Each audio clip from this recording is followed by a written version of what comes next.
ఈరోజు ఆంధ్రప్రదేశ్ 10వ తరగతి సాంఘిక శాస్త్రం జోగ్రఫీ టెక్స్ట్ బుక్‌లోని 5వ పాఠానికి సంబంధించిన ముఖ్యాంశాలు చూద్దాం. 5వ పాఠం ఖనిజాలు మరియు శక్తి వనరులు. ఇందులో 91 నుంచి 160 పేజీ వరకు ఇనుపేతర లేదా నాన్ ఫెర్రస్ ఖనిజాలు, ఇనుపేతర లేదా నాన్ ఫెర్రస్ ఖనిజాల గురించి చూద్దాం. దేని యొక్క ఇనుపేతర లేదా నాన్ ఫెర్రస్ ఖనిజాల ఉత్పత్తి మరియు నిల్వలు అంత సంతృప్తికరంగా లేవు. భారతదేశం యొక్క దేని యొక్క ఇనుపేతర లేదా నాన్ ఫెర్రస్ ఖనిజాల ఉత్పత్తి మరియు నిల్వలు అంత సంతృప్తికరంగా లేవంటే భారతదేశం యొక్క. అయినప్పటికీ ఏ ఖనిజాలు అనేక లోహ సంగ్రహ, ఇంజనీరింగ్ మరియు ఎలక్ట్రికల్ పరిశ్రమలో కీలక పాత్ర పోషిస్తున్నాయంటే రాగి, బాక్సైట్, సీసం, జింకు మరియు బంగారంతో కూడిన ఖనిజాలు. అయినప్పటికీ ఏ ఖనిజాలు అనేక లోహ సంగ్రహ, ఇంజనీరింగ్ మరియు ఎలక్ట్రికల్ పరిశ్రమలో కీలక పాత్ర పోషిస్తున్నాయంటే రాగి, బాక్సైట్, సీసం, జింక్ మరియు బంగారంతో కూడిన ఖనిజాలు. ఇప్పుడు రాగి, బాక్సైట్ విస్తరణ మనం అధ్యయనం చేద్దాం. రాగి భారతదేశం దేని నిల్వలు మరియు ఉత్పత్తులు తీవ్ర లోటును కలిగి ఉందంటే రాగి. భారతదేశం దేని నిల్వలు మరియు ఉత్పత్తులు తీవ్ర లోటును కలిగి ఉందంటే రాగి. స్థరణీయ గుణం, సాగే గుణం, ఉత్తమ వాహక లక్షణాలు ఉండడం వల్ల దీనిని ప్రధానంగా ఎలక్ట్రికల్ కేబుల్స్, ఎలక్ట్రానిక్స్, రసాయన పరిశ్రమలు ఉపయోగిస్తున్నారంటే రాగిని. స్థరణీయ గుణం, సాగే గుణం, ఉత్తమ వాహక లక్షణాలు ఉండడం వల్ల దీనిని ప్రధానంగా ఎలక్ట్రికల్ కేబుల్స్, ఎలక్ట్రానిక్స్, రసాయనిక పరిశ్రమలో ఉపయోగిస్తున్నారంటే రాగిని. రాగి ఉత్పత్తుల అగ్రగామిగా ఉన్నవి మధ్యప్రదేశ్లోని బాలాపూర్ గనులు, బాలాఘాట్ గనులు, రాజస్థాన్లోని ఖేత్రి గనులు, జార్ఖండ్లోని సింగ్భం జిల్లా. రాగి ఉత్పత్తుల అగ్రగామిగా ఉన్నవి ఏంటంటే మధ్యప్రదేశ్లోని బాలాఘాట్ గనులు, రాజస్థాన్లోని ఖేత్రి గనులు, జార్ఖండ్లోని సింగ్భం జిల్లా. తర్వాత బాక్సైట్ అనేక ధాతువులతో అల్యూమినియం ఉన్నప్పటికీ ఇది దేని నుండి లభిస్తుందంటే బాక్సైట్. అనేక ధాతువులతో అల్యూమినియం ఉన్నప్పటికీ దేని నుండి లభిస్తుందంటే బాక్సైట్. ఏది బంకమన్ను లాంటి పదార్థం అంటే బాక్సైట్. ఏది బంకమన్ను లాంటి పదార్థం అంటే బాక్సైట్. దీని నుండి ఏది ఆ తదుపరి అల్యూమినియం తీస్తారంటే అల్యూమినియమా. దీని నుండి ఏది ఆ తదుపరి అల్యూమినియం తీస్తారంటే అల్యూమినా. దేనితో సమృద్ధిగా ఉన్న అనేక రకాల శిలలు విచ్ఛిన్నం కావడం వల్ల బాక్సైట్ నిక్షేపాలు ఏర్పడ్డాయంటే అల్యూమినియం సిలికేట్లతో. దేనితో సమృద్ధిగా ఉన్న అనేక రకాల శిలలు విచ్ఛిన్నం కావడం వల్ల బాక్సైట్ నిక్షేపాలు ఏర్పడ్డాయంటే అల్యూమినియం సిలికేట్లతో.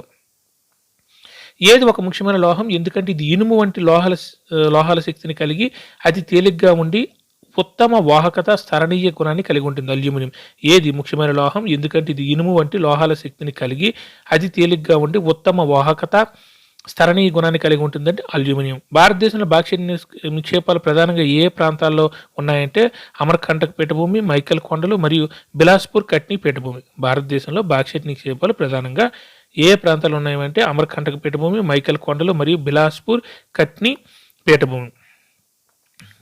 ఈ కింది పటంలో 2018-19లో రాష్ట్రాల వారీగా బాక్సైట్ ఉత్పత్తి వాటాను చూపిస్తుంది చూడండి. అన్నిటికంటే బాక్సైట్ ఎక్కువగా ఉత్పత్తి చేసేది ఒడిశా 65% 2018-19లో. తర్వాత ఎక్కువ ఉండేది జార్ఖండ్, తర్వాత 9% గుజరాత్, తర్వాత ఛత్తీస్గఢ్ 6%, మహారాష్ట్ర 6%, మధ్యప్రదేశ్ 3%, ఇతరులు 1%. ఇది బాక్సైట్ నిక్షేపాలు.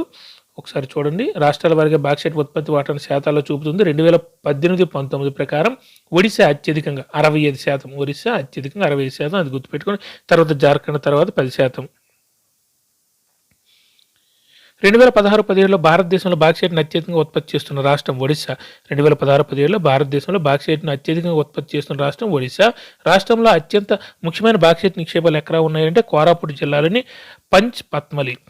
రాష్ట్రంలో అత్యంత ముఖ్యమైన బాక్సైట్ నిక్షేపాలు ఎక్కడ ఉన్నాయంటే కోరాపుట్ జిల్లాలోని పంచ్ పత్మలి అంటే ఇక్కడ రాష్ట్రంలో అంటే ఒరిస్సా రాష్ట్రంలో అత్యంత ముఖ్యమైన బాక్సైట్ నిక్షేపాలు ఎక్కడ ఉన్నాయంటే కోరాపుట్ జిల్లాలోని పంచ్ పత్మలి. తర్వాత ఆసక్తికరమైన వాస్తవం, అల్యూమినియం కనుగొన్న తర్వాత ఎవరు తన దుస్తులపై అల్యూమినియంతో చేసిన బటన్లు, హుక్స్ ధరించారంటే నెపోలియన్ III. అల్యూమినియం కనుగొన్న తర్వాత ఎవరు తన దుస్తులపై అల్యూమినియంతో చేసిన బటన్లు, హుక్స్ ధరించాడంటే నెపోలియన్ III. ఏ పాత్రలో తన విశిష్ట అతిథుల ఆహారాన్ని అందించాడు, తక్కువ గౌరవం కలిగిన వారికి బంగారం, వెండి పాత్రలో వడ్డించాడంటే అల్యూమినియం. ఏ పాత్రలో తన విశిష్ట అతిథులకు ఆహారాన్ని అందించాడు, తక్కువ గౌరవం కలిగిన వారికి బంగారం, వెండి పాత్రలో వడ్డించాడంటే అల్యూమినియం. ఈ సంఘటన జరిగి 30 ఏళ్ల తర్వాత ఎక్కడ బిచ్చగాళ్ల వద్ద అల్యూమినియం పాత్రలు ఉండటం సర్వసాధారణమైందంటే ప్యారిస్లోని. ఈ సంఘటన జరిగిన 30 ఏళ్ల తర్వాత ఎక్కడ బిచ్చగాళ్ల వద్ద అల్యూమినియం పాత్రలు ఉండటం సర్వసాధారణమైందంటే ప్యారిస్లోని బిచ్చగాళ్ల దగ్గర. తర్వాత అలోహ ఖనిజాలు. ఏది పొరలు లేదా పలకల వరుసలతో ఏర్పడిన ఖనిజం? అబ్రకం. ఏది పొరలు లేదా పలకల వరుసలతో ఏర్పడిన ఖనిజం? అబ్రకం. ఏది సన్నని పలకలుగా సులభంగా విడిపోతుందంటే అబ్రకం. ఏది సన్నని పలకలుగా సులభంగా విడిపోతుందంటే అబ్రకం. కొన్ని సెంటీమీటర్ల ఎత్తు మాత్రమే ఉన్న మైకా షీట్లో ఎన్ని పొరలు కూడా వేయగలిగినంత పలుచగా ఈ పలకలు ఉంటాయంటే 1000 పొరలు. కొన్ని సెంటీమీటర్ల ఎత్తు మాత్రమే ఉన్న మైకా షీట్లో ఎన్ని పొరలు కూడా వేయగలిగినంత పలుచగా ఈ పలకలు ఉంటాయంటే 1000 పొరలు. మైకా ఎలా ఉంటుందంటే పారదర్శకంగాను నలుపు, ఆకుపచ్చ, ఎరుపు, పసుపు లేదా గోధుమ రంగులో. మైకా ఎలా ఉంటుందంటే పారదర్శకంగాను నలుపు, ఆకుపచ్చ, ఎరుపు, పసుపు లేదా గోధుమ రంగులో. దాని అద్భుతమైన విద్యుత్ అవాహక సామర్థ్యం, శక్తిని తక్కువగా కోల్పోయే లక్షణం, విద్యుత్ బంధక లక్షణాలు మరియు అధిక వోల్టేజీ నిరోధకత కారణంగా ఏది ఎలక్ట్రిక్ మరియు ఎలక్ట్రానిక్ పరిశ్రమలో ఉపయోగించే అత్యంత అవసరమైన ఖనిజాల ఒకటిగా ఉందంటే అబ్రకం. దాని అద్భుతమైన విద్యుత్ అవాహక సామర్థ్యం, శక్తిని తక్కువగా కోల్పోయే లక్షణం, విద్యుత్ బంధక లక్షణాలు మరియు అధిక వోల్టేజీ నిరోధకత కారణంగా ఏది ఎలక్ట్రికల్ మరియు ఎలక్ట్రానిక్ పరిశ్రమలో ఉపయోగించే అత్యంత అవసరమైన ఖనిజాలు ఒకటిగా ఉందంటే అబ్రకం. ఏ పీఠభూమి ఉత్తర అంచున అబ్రకం నిక్షేపాలు కనుగొనబడి అంటే చోటానాగపూర్ పీఠభూమి. ఏ పీఠభూమి ఉత్తర అంచున అబ్రకం నిక్షేపాలు కనుగొనబడి అంటే చోటానాగపూర్ పీఠభూమి ఉత్తర అంచున. అబ్రకం అత్యధిక ఉత్పత్తిదారు ఎవరంటే జార్ఖండ్లోని కోడెర్మగయ, హజారీబాగ్ మేఖల. అబ్రకం అత్యధిక ఉత్పత్తిదారు ఎవరంటే ఏ మేఖల అంటే జార్ఖండ్లోని కోడెర్మగయ మరియు హజారీబాగ్ మేఖల. ఎక్కడ ప్రధానమైన అబ్రకం ఉత్పత్తి ప్రాంతం ఉందంటే రాజస్థాన్లోని అజ్మీర్ చుట్టూ. ఎక్కడ ప్రధానమైన అబ్రకం ఉత్పత్తి ప్రాంతం ఉందంటే రాజస్థాన్లోని అజ్మీర్ చుట్టూ. ఆంధ్రప్రదేశ్లోని ఏ మేకలు కూడా దేశంలోని ముఖ్యమైన ఉత్పత్తిదారు అబ్రకం ఉత్పత్తిదారు అంటే నెల్లూరు అబ్రకం మేకల. ఆంధ్రప్రదేశ్లోని ఏ మేకలు కూడా దేశంలోనే ముఖ్యమైన ఉత్పత్తిదారు అంటే నెల్లూరు అబ్రకం మేకల. తర్వాత రాతి ఖనిజాలు. ఏ శిలలో సున్నప్రాయి లభిస్తుందంటే కాల్షియం కార్బోనేట్లు లేదా కాల్షియం మరియు మెగ్నీషియం కార్బోనేట్తో కొన్ని శిలల్లో. ఏ శిలలో సున్నప్రాయి లభిస్తుందంటే కాల్షియం కార్బోనేట్లు లేదా కాల్షియం మరియు మెగ్నీషియం కార్బోనేట్లతో కూడిన శిలల్లో. ఏది అనేక భౌగోళిక నిర్మాణాల అవక్షేప శిలలో కూడా కనిపిస్తుందంటే అబ్రకం. ఏది అనేక భౌగోళిక నిర్మాణాల అవక్షేప శిలలో కూడా కనిపిస్తుందంటే అబ్రకం. ఏది సిమెంట్ పరిశ్రమకు ప్రాథమిక ముడి పదార్థం మరియు బ్లాస్ట్ ఫర్నెస్లో ఇనుప ధాతువును కరిగించడానికి తప్పనిసరి అంటే సున్నప్రాయి. ఏది సిమెంట్ పరిశ్రమకు ప్రాథమిక ముడి పదార్థం మరియు బ్లాస్ట్ ఫర్నెస్లో ఇనుప ధాతువును కరిగించడానికి తప్పనిసరి ఏంటంటే సున్నప్రాయి. మైనింగ్ ఏ పరిశ్రమగా మారకుండా నిరోధించడానికి కఠినమైన భద్రతా నిబంధనలు మరియు పర్యావరణ చట్టాల అమలు అవసరమంటే హంతక పరిశ్రమగా. మైనింగ్ ఏ పరిశ్రమగా మారకుండా నిరోధించడానికి కఠినమైన భద్రతా నిబంధనలు మరియు పర్యావరణ చట్టాల అమలు అవసరమంటే హంతక పరిశ్రమగా. క్రింది పటం 2018-19లో సున్నప్రాయి ఉత్పత్తి రాష్ట్రాల వారి వాటాను శాతాలలో చూపుతుంది. ఇక్కడ సున్నప్రాయి ఉత్పత్తిది ఇక్కడ చూసారా, అత్యధికంగా ఇక్కడ 20% కనబడేది రాజస్థాన్, తర్వాత మధ్యప్రదేశ్ 13%, తర్వాత ఆంధ్రప్రదేశ్ 13%, ఛత్తీస్గఢ్ 11%, కర్ణాటక 9%, తెలంగాణ 8%, గుజరాత్ 7%, తమిళనాడు 6%, మహారాష్ట్ర 4%, ఇతరులు కూడా 8%. అత్యధికంగా ఇక్కడ చూడండి రాజస్థాన్ 20%. దాని తర్వాత ఎక్కువగా హైయెస్ట్ ఉండేది మధ్యప్రదేశ్, ఆంధ్రప్రదేశ్ 13%, తర్వాత ఛత్తీస్గఢ్. ఇది సున్నప్రాయి, గుర్తుపెట్టుకోండి, ఇది సున్నప్రాయి. ఇది 2018-19 ప్రకారం సున్నప్రాయి ఉత్పత్తి రాష్ట్రాల వాటా ఇవన్నీ. తర్వాత గనుల ప్రమాదాలు. గని కార్మికులు మీ జీవితాన్ని సౌకర్యవంతంగా మార్చడానికి చేసే ప్రయత్నాల గురించి మీరు ఎప్పుడైనా ఆలోచించారా? గని కార్మికుల ఆరోగ్యం మరియు పర్యావరణంపై మైనింగ్ యొక్క ప్రభావాలు ఏమిటి అని అడుగుతున్నారు. తర్వాత గని కార్మికులు పీల్చే దుమ్ము, హానికరమైన పొగలు వారిని దుర్భరమైన ఏ వ్యాధులకు గురి చేస్తాయంటే ఊపిరితిత్తుల సంబంధిత వ్యాధులకు. గని కార్మికులు పీల్చే దుమ్ము మరియు హానికరమైన పొగలు వారిని దుర్భరమైన ఏ వ్యాధులకు గురి చేస్తాయంటే ఊపిరితిత్తుల సంబంధిత వ్యాధులకు. గని పైకప్పులు కూలిపోయే ప్రమాదం, ముంపు మరియు ఏ గనుల్లో మంటలు నిరంతరం గని కార్మికులు ముప్పుగా ఉన్నాయంటే బొగ్గు గనుల్లో. గని పైకప్పులు కూలిపోయే ప్రమాదం, ముంపు మరియు ఏ గనుల్లో మంటలు నిరంతరం గని కార్మికులు ముప్పుగా ఉన్నాయంటే బొగ్గు గనుల్లో. దేనివల్ల ఆ ప్రాంతంలో నీటి వనరులు కలుషితమవుతున్నాయంటే మైనింగ్ వల్ల. దేనివల్ల ఆ ప్రాంతంలో నీటి వనరులు కలుషితమవుతున్నాయంటే మైనింగ్ వల్ల. వేటిని డంపింగ్ చేయడం వల్ల భూమి, నేల క్షీణించడం మరియు ప్రవాహాల, నదుల కాలుష్యం పెరుగుతుందంటే వ్యర్థాలు మరియు మడ్డిని. వేటిని డంపింగ్ చేయడం వల్ల భూమి, నేల క్షీణించడం మరియు ప్రవాహాల, నదుల కాలుష్యం పెరుగుతుందంటే వ్యర్థాలు మరియు మడ్డిని.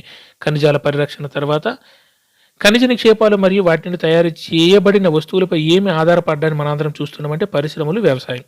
ఖనిజ నిక్షేపాలు మరియు వాటిని తయారు చేయబడిన వస్తువులపై ఏమి ఆధారపడడాన్ని మనం అందరం చూస్తున్నామంటే పరిశ్రమలు, వ్యవసాయం.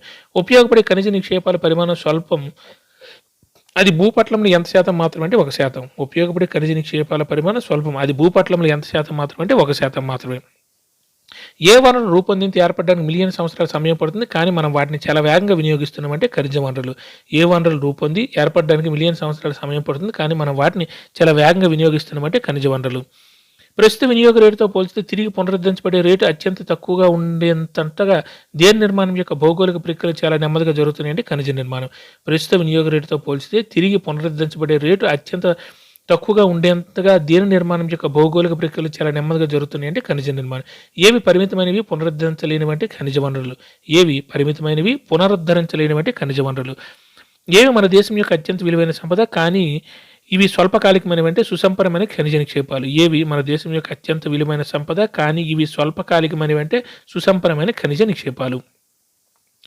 నిరంతర వెలికితీత వలన ఖనిజ నాణ్యత తగ్గడంతో పాటు అధిక లోతుల నుండి తవ్వడం అనేది ఏం పెరగడం దారితీస్తుందంటే ఖర్చు పెరగడానికి. నిరంతర వెలికితీత వల్ల ఖనిజ నాణ్యత తగ్గడంతో పాటు అధిక లోతుల నుండి తవ్వడం అనేది ఏమి పెరగడం దారితీస్తుందంటే ఖర్చు పెరగడానికి దారితీస్తుంది. మన ఖనిజ వనరులు ప్రణాళికబద్ధంగా సుస్థిర పద్ధతిలో ఉపయోగించుకునేందుకు సమిష్టి ప్రయత్నం జరగాలి. తక్కువ స్థాయి ధాతువులను ఏ ఖర్చుతో ఉపయోగించుకునేలా మెరుగైన సాంకేతిక పరిజ్ఞానం నిరంతరం అభివృద్ధి చేసుకుంటూ ఉండాలంటే